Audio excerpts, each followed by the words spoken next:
Cad Sisters. Today we are going to talk to you guys about how to start a YouTube channel and how to grow it, just to give you guys a head start. We do understand that we are fairly new to YouTube, but we just want to give you guys kind of the tips and tricks that we've been learning along the way. So a good way to figure out what kind of content you want to make is look at what kind of content you already look at, or what is your favorite type of content, whether that's like get ready with me's, gamer videos, cooking videos, any of that. You need to kind of narrow down to a niche or a vibe.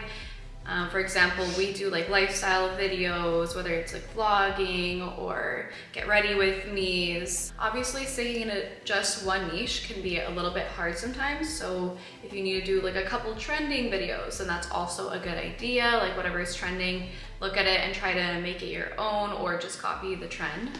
An easy way to kind of know maybe what you want to do for your channel. I mean, I guess like if you start YouTube, you most likely watch YouTube. So whatever you also tend to lean on and what you want to end up watching is probably also what you want to end up filming too.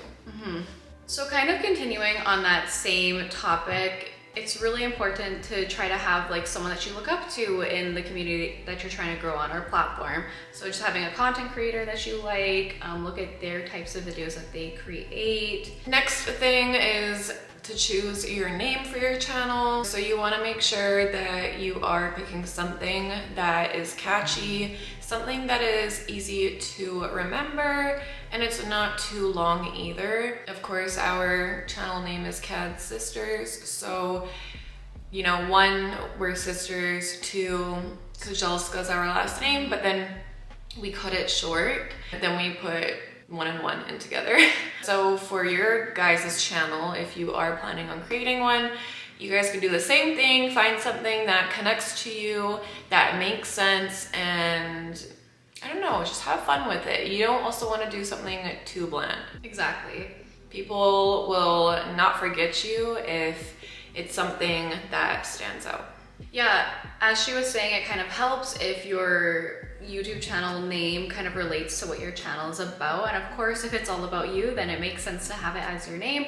But let's say you have like a cooking channel and you can name it Cooking with Lana or something, you know, like whatever your name is. So figuring out a schedule for yourself is really important. This means like scheduling what days you're going to be posting, how many times you're going to be posting a week, a month, whatever it is, as well as what content you're going to be filming. It is nice to have some pre-planned content ideas because it kind of eliminates a little bit of the stress when it comes to the actual filming day, so that you're not scrambling, trying to figure out what video you're going to be recording. I know that we have run into that before, learned from our mistakes. It's going to be a very normal thing to kind of feel stuck. You need to remember why you're doing it in the first place. If it's coming out of passion, then you're going to keep going. You're gonna have the trial and error with figuring out what days are best, what time is best.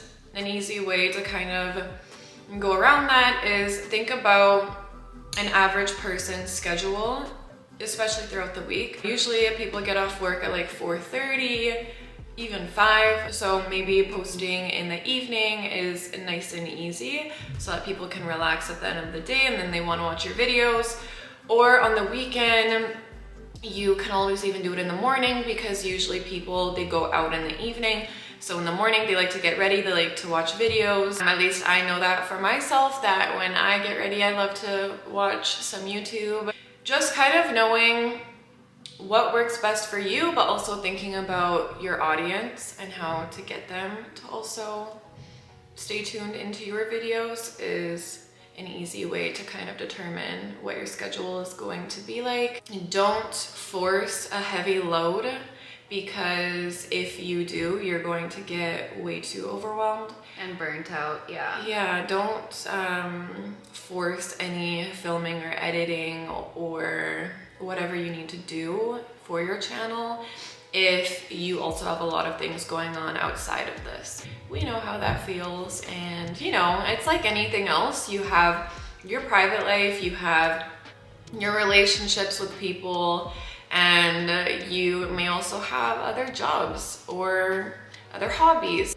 Make it a balance. That's all we're trying to say. If you have to change a day, which we have, we used to post on for an example, Saturdays, but then we changed it to Mondays. Filming ahead of time too is a big saver, just so that you don't have to worry about filming because you have to post for tomorrow.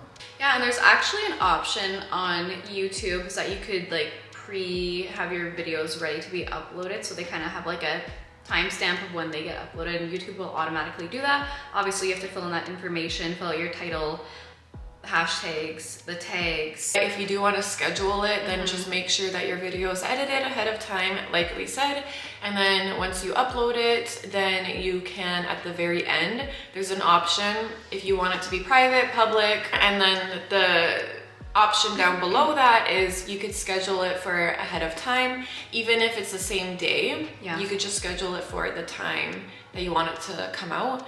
We didn't know that earlier. We actually would stay home and then we would like wait till it was 5 p.m. because that's when we do post, and we're like, okay, now we can quickly like set it all up. But little did we know you could actually schedule it, so it's a lot easier now. You could be out, you could do whatever, and then you know that the video is gonna come out on its own. Exactly. Here comes the fun part. It's kind of where you start designing your channel. And by designing your channel, I mean like designing your banner or choosing your profile picture. So a good place to design your banner, which is the thing at the top of your channel, it's like your background. It's in Canva. We love Canva. It's incredible for editing thumbnails. Any designs that you want. Exactly. So intro, outro for your video. Yeah, that's where we created our intro. It has a lot of cool stuff, lots of cool options. You don't even have to buy the premium. We use the free one and it works so well. Again, for the thumbnails, for an example, once you start creating more videos, you're gonna start seeing your own feed. So it's just like any other platform. You want it to look very aesthetic, or you could just have a theme going on. Doesn't all have to be the same, because again, that is boring, but you do kind of want to go into a certain vibe. And of course it could change over time, but as long as you are making it all organized and you're making it look pretty, then you're good to go. You guys probably didn't know this, but Karina does do all the thumbnails and she does an amazing job with it. Yeah, she's very creative. She barely has to check in with me about the thumbnail because her mind is the way that I like to think. Yeah. When it comes to the creativity and how we want to design things, that's been really easy and very helpful with the process. But yeah, thumbnails, just have fun with it. Don't clutter it too much. Yeah. Get straight to the point and kind of say what the video is about, and then add a few little stickers or whatever you want. And adding like pictures in your thumbnail that actually make sense to what is going on in the video is really important. Like she said, make it aesthetically pleasing, something that if you saw it while you're scrolling through YouTube, would you want to click on that? Ask yourself every time, does this look like it would capture my eye? Because if it's not going to capture your eye, it most likely will not capture the viewer's eyes, right? Make it make sense. Use keywords on your thumbnails. If you're going out for like a date, you know, add something kind of exciting there. Say date night with ... or something, you know, like just add those tiny things. Those details do matter. Don't forget to take a moment throughout the video and kind of pause for a second so you can actually grab a thumbnail out of it. Sometimes we have forgotten, so it makes it a lot harder to find a perfect moment where it makes sense to have it as a thumbnail. You could easily take pictures off of your phone. Exactly. You could take your selfies. You could take pictures of, if it's a vlog, you could take pictures of food, the setting where you're at, like anything, and then upload it that way. But I would just recommend doing it in case during the video that you're making. Yeah. So now we're gonna go on to the next point. Something that is really important is filming.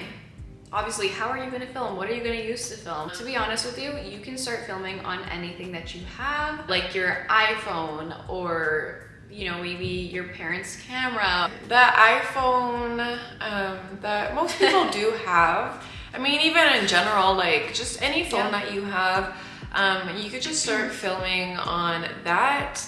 It has a very good quality. You guys don't need to worry about getting like $1,000 camera. Take your time, and it's also a good way to test yourself if you are going to continue, if you're actually staying committed to it, if you're really enjoying that side of your passion. You just need to kind of roll into it. And then if you want to invest into further equipment that is more expensive, go right ahead. But I would definitely say the iPhone quality, like there's some YouTubers I know, I would have never thought that they're using their iPhone. Yeah. So don't get fooled. Trust me, nobody would ever be able to tell. Same with ring lights. Again, you could find easy lighting, even during the day. That's the biggest trick. Just do it during the day. That's the best lighting you could ever get. It's natural. Or even if you do have your own camera and a phone that has like a flashlight on the back, you can even use that as your lighting. And honestly, sometimes it does give like a really nice sharp look. Yeah, I've done that multiple times, like when I'm vlogging. Sometimes I know it's like a little bit of a hassle, but I just hold it behind the camera and I hold it kind of all together like that.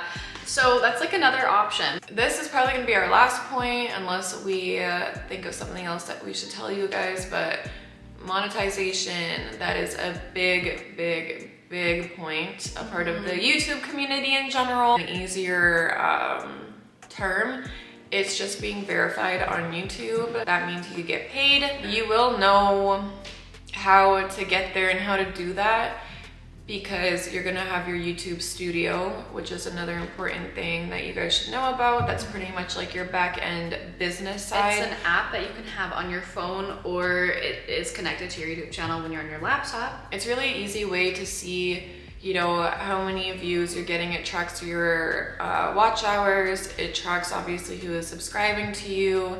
It's all of the analytics that are posted on there, and it keeps track of everything that is going on. So to get paid, you do have to have 4,000 watch hours, and you also need 1,000 subscribers. And then once you get to that goal and you achieve it, then YouTube's gonna be like, hey, like we wanna start paying you. From there on, you are already on track of possibly making it a career, maybe keeping it still as like a hobby. Right, so on your YouTube Studio app, it has like a little meter where it'll move up every time you kind of gain a bigger following. So it kind of shows you like a visual picture of how fast you're getting to that point of when you can get monetized.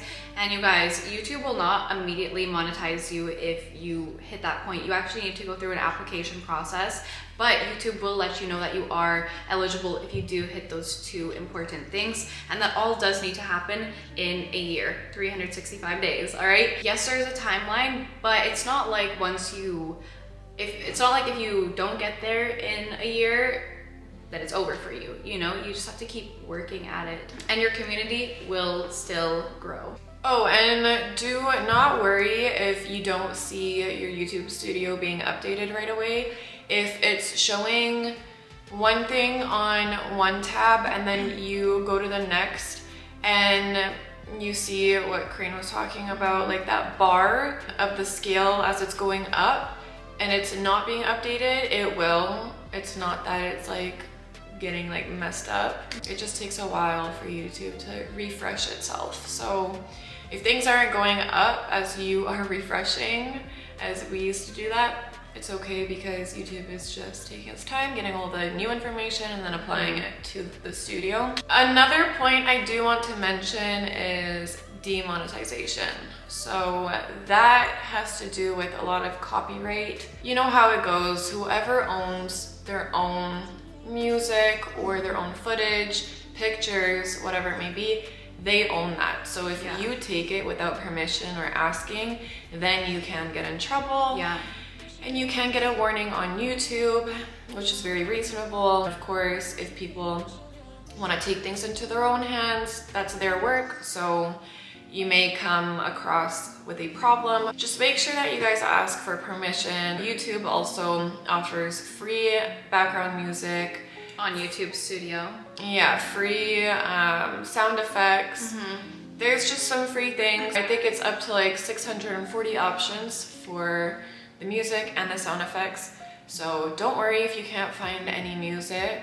You could just go onto YouTube. Be aware that adding music into every single video in the background on a very low tone, that is going to fill out the awkward silence, because this is how it would be with no music. So I'm gonna show you guys how it kind of sounds.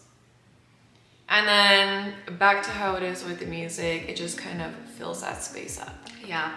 You know, it's soothing for the audience. I feel like when you hear it very, very lightly, just a nice little vibe. Yeah, and it helps things kind of flow. So it's not as choppy, because you will notice when there's no background music and there's like a, so, you know, like you will see that it kind of, there's like a chop here, chop there. I hope that that has covered a lot, helping you guys on how to start your YouTube channel. If you guys have started one, or if you are planning on it, comment down below so we can show you guys some love and support. We are always there to look for new creators that are just starting off, because we are also pretty new. But the fact that we kind of are getting the hang of things, we just wanted to share our tips and tricks, and then as time goes on, we will definitely do another updated one. I agree, we definitely have to do that. If you guys also want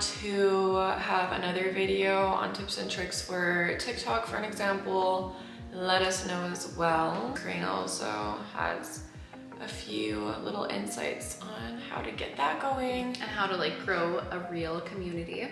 Other than that, I really hope that this helped you guys starting your YouTube journey. Let us know in the comments down below.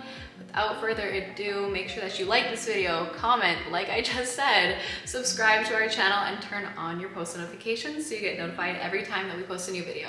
we will see you guys next time. Bye.